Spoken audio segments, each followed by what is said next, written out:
What's good, everybody? It's your boy Ridiculous, and welcome back to another video. And if you're new here, welcome to my channel. If you're new, make sure to leave a like, subscribe, and let's get straight to this. Today, we're going to be reacting to 3 scary true babysitting horror stories. This video is posted by Mr. Nightmare, posted about a year ago, 1.7 million views. So, gotta be an interesting video. Let's get straight into it. Alright, babysitting horror stories. Let's get straight into this, man. This looks interesting. Story 1 by Alex. When I was 18, I was a babysitter for 3 young boys across town from me. They were 3, 5, and 7. I'll just call them Adam 3, Bobby 5, and Chris 7, ABC. Adam and Chris were the easiest to take care of. Adam was a surprisingly well-behaved toddler, and Chris just liked to play his video games and watch TV. Bobby, on the other hand, was very moody, a picky eater, and difficult to get to go to sleep. I had worked for this family for months, and I was somewhat close with their mom Lucy, who was raising them by herself. They had a decently modest middle-class house. Lucy's parents would help her out with finances and such. All 3 boys had their own rooms. Lucy worked nights at the time, so I'd always babysit till around midnight on weeknights, and my college classes would start in the afternoon, so it worked out schedule and sleep-wise. One night after playing some Nintendo Wii games with Chris, I put Adam to bed, and not long after, Bobby. Chris's bedtime would be 9:30, Bobby's would be 9. After tucking Bobby in, I started telling Chris to start changing into his PJs after his next game was over. Chris insisted I play one more game of Wii tennis with him, so I made a deal that he'd go to bed after if I did. During our game though, Bobby started crying for me up from his room. I paused the game and went upstairs. As I entered his room, he said there's a monster in his closet. I laughed, and I believe I pinched his cheek and said something along the lines of, "There's no such thing as monsters, but I'll leave the door open so you feel safer." Then I asked if that made him feel better, and he nodded. Chris was downstairs calling for me to come back, all annoyed, so I went back to the game of tennis and we resumed, and we eventually finished the game with no interruptions. At this point, Chris went upstairs to change into his pajamas and brush his teeth, and I was alone in the kitchen watching TV. That's when Bobby's cries from upstairs echoed down again. I went up to his room again, and he was hiding under his covers. He said once again, "There's a monster in the closet, I heard it." I looked at the closet door, which was closed. I looked at it for a while actually, then back at Bobby and asked, "Why do you think there's a monster in there?" And he replied, "I keep hearing it moving." I asked him if he wanted me to take a look, and he shook his head no. I walked closer to the closet anyway, and he said don't. I didn't take him seriously, till I heard something in the closet myself. It was very clearly the sound of something alive in that closet that tapped into the door, or something behind the door. Bobby whispered, "See?" I turned around and picked up Bobby and said we're going to another room.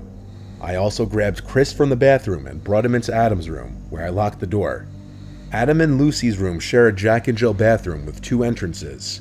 I went into the bathroom and called Lucy and quietly asked if there was a possibility of there being an animal in the house or in the walls, because there were sounds that Bobby was hearing that I heard myself. She sounded concerned right away and wanted me to check the closet.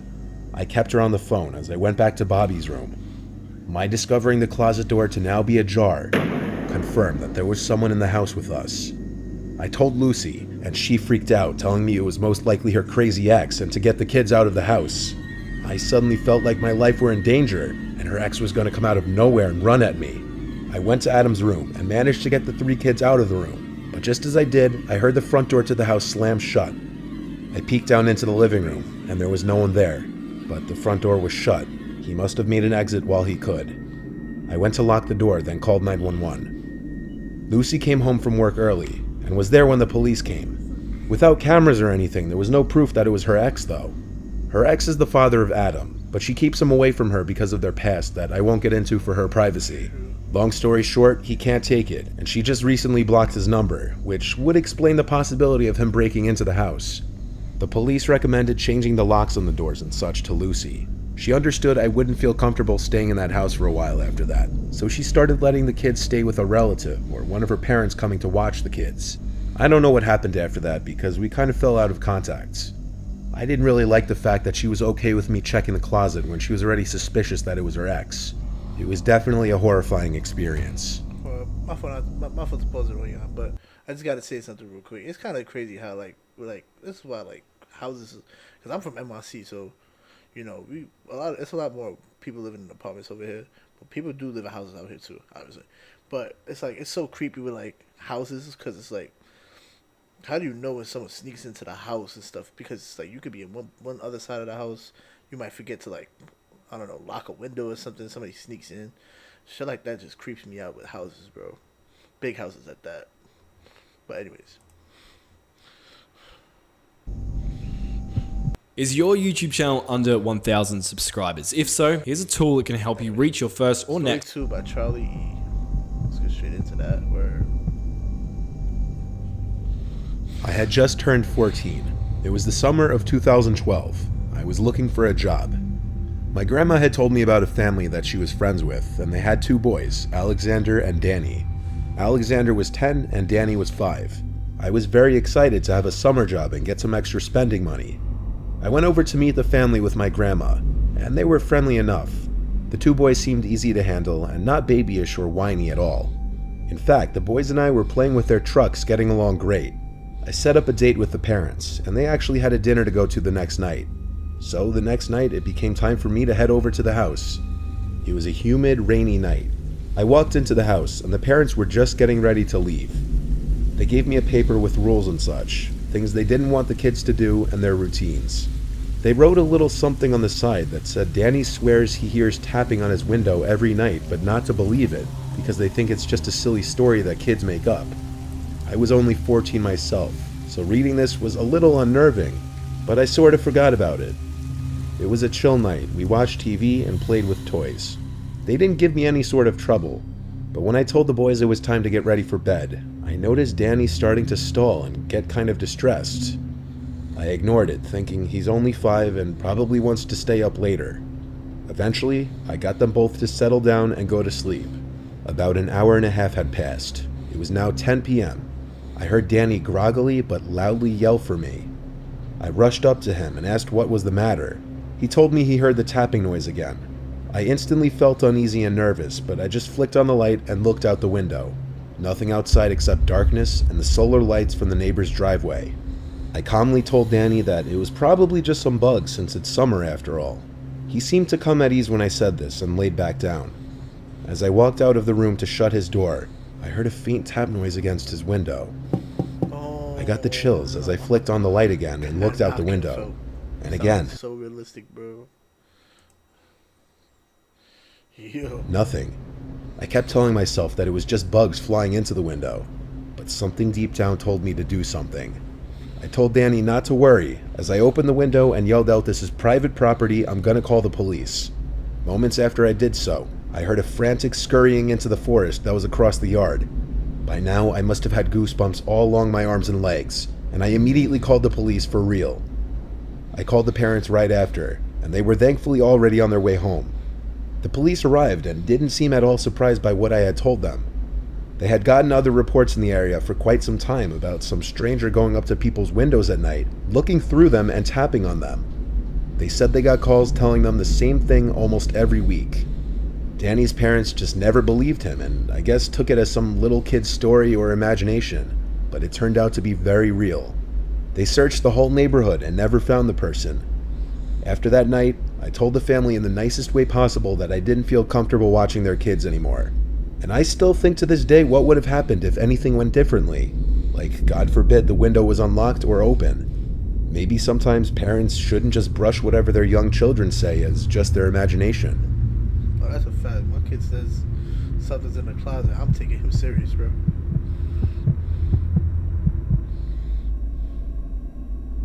This happened when I was 8 years old, and my little sister was 6. It's a memory that's kind of scarring, to the point that I just remember it so vividly, even as an adult, and it's something that stayed with me. Our parents hired a one-time babysitter for this weekend that they'd be away on a couple's trip. It was some 16-year-old boy that responded to an ad that my mom posted in the public library. He happened to go to the high school that my parents went to, so I feel like they felt a safer connection with him. He was watching us for 3 nights from Thursday to Sunday. His name was Nathan. I don't know his last name. If I did, I'd say it. Most of the first night is a blur. I was only 8 after all. I remember not much other than playing Ratchet and Clank on my PlayStation in the basement all night because I was obsessed. Same thing the next day, on Friday. I was playing Ratchet & Clank for so long that I guess Nathan came down to build a rapport with me and asked to play with me. He told me he also liked the game, so we played multiplayer versus mode. From what I remember, I actually was having fun and started to like Nathan.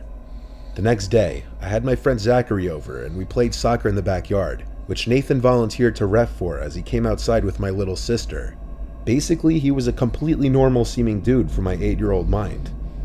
Zachary left not long after we all ate the pizza that Nathan ordered with the money I assume my parents left for food. That night before going to sleep, I was playing on my DS in bed, when Nathan came in and asked if I wanted to play more video games, and I'm sure I respectfully told him I'm tired. He would leave as expected, but that's not where this ends. I always was a heavy sleeper as a kid.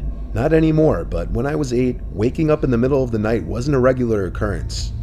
So waking up in my pitch black room was definitely a weird thing to happen that night. I remember flipping on my side after hearing my door closing.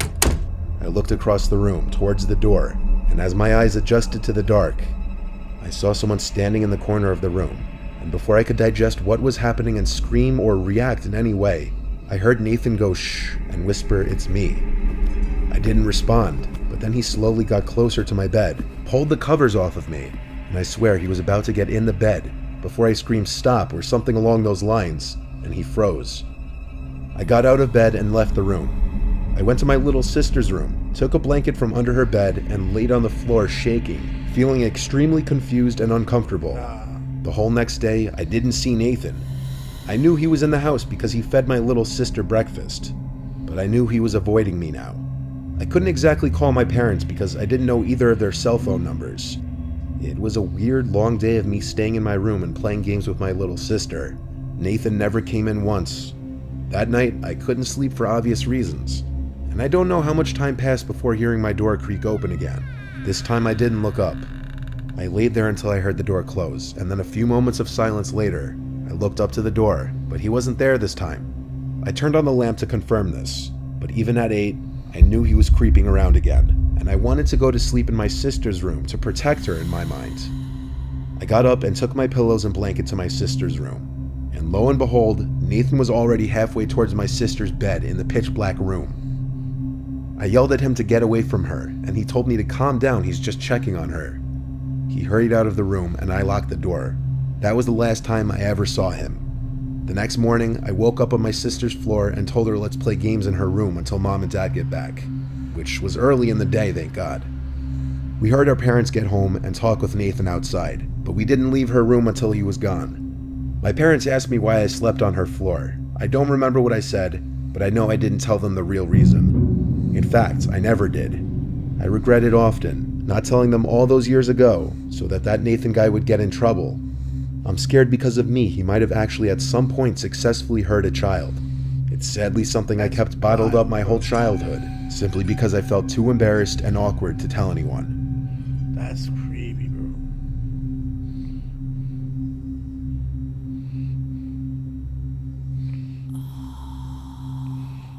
Nah, yeah. I ain't gonna lie, that's wild, crazy. I wouldn't know how to feel about that neither, bro. But that's all I got for you guys today, man. Make sure to leave a like, comment, subscribe if you are new. Hit that bell so you stay notified. Till next time, y'all. Peace. I know you can't believe that you fell in love. Then you started moving different like you selling drugs. You was going through that pain like you had enough. You was going through that pain like you had enough. Girl, I know you got trust issues. I know how you been feeling ever since the beginning. Baby, I got trust issues. I know how you been feeling ever since the beginning. I know you can't believe that you fell in love. Then you started moving